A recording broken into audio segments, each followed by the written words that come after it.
Thank you very much. I appreciate the kind introduction by Reverend Hannon and the invitation to be here with you tonight. This is a busy, maybe even turbulent moment for many of us, and to some degree, this is an opportunity for me to receive badly needed gasoline for my engine to continue to run. And I appreciate just being here with you. Congressman Skelton, one of my closest and dearest friends on the planet, had wanted to be here tonight and asked that I apologize. He was invited to be here tonight, and he, as you know, is the chair of the Armed Services Committee, which is right at this moment one of the most powerful positions in the United States of America. I was in his office Thursday, playing around with him, and his secretary comes in and says to me, she said, "Congressman, he can't play with you anymore." And I said, "No, why?" She said, "You can't play anymore." She said, "General Petraeus is on the line holding for him." So I just got left. I understand importance. I'm not confused.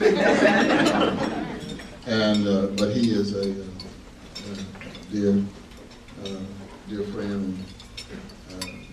Reverend Hannon and I funeralized his late wife, Susie, with whom I had been at a picnic just 2 weeks earlier. Big surprise for all of us, and a great deal of pain. To your president, Clive Williams, and the work he's done, and getting all of the cooperation. One of the things that I felt very good about when I came in after I met the sheriff, I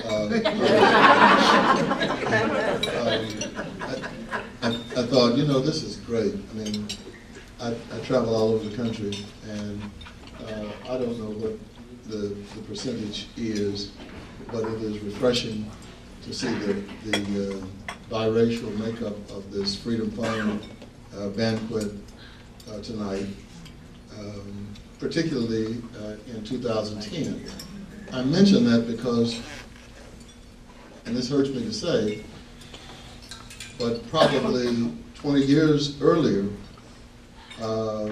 we had large numbers of people crossing racial lines together, and then for some reason we entered into a desert time, and we are still in this desert period, which I will talk about in just a moment.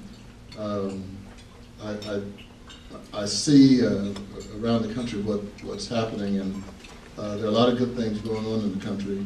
There are also a lot of things that ought to make us nervous, at least those of us who love freedom and who take great joy and pride in togetherness. Those of us who understand that the United States, as great as it is, cannot remain great with a house divided. And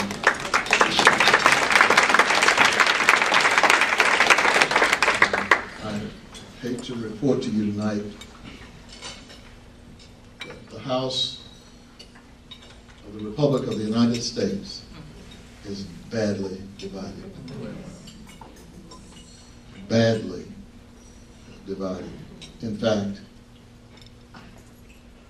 I am convinced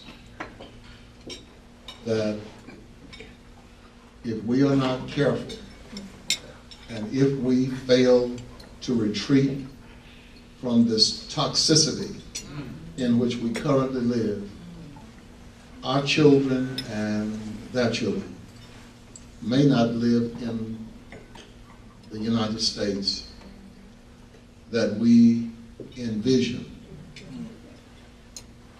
Let me just talk about words. Words. I grew up in public housing, and a lot of fights went on. I've got permanent scars. I have a mustache today because I was hit in the mouth with a brick and had to have it stitched up, so I concealed the stitches with a mustache. And I saw a lot of things that children shouldn't see.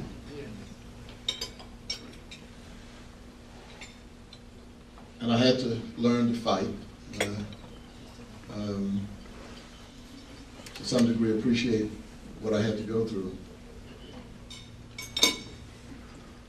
You could hear people say over and over again things like, sticks and stones may break my bones, but words will never hurt me.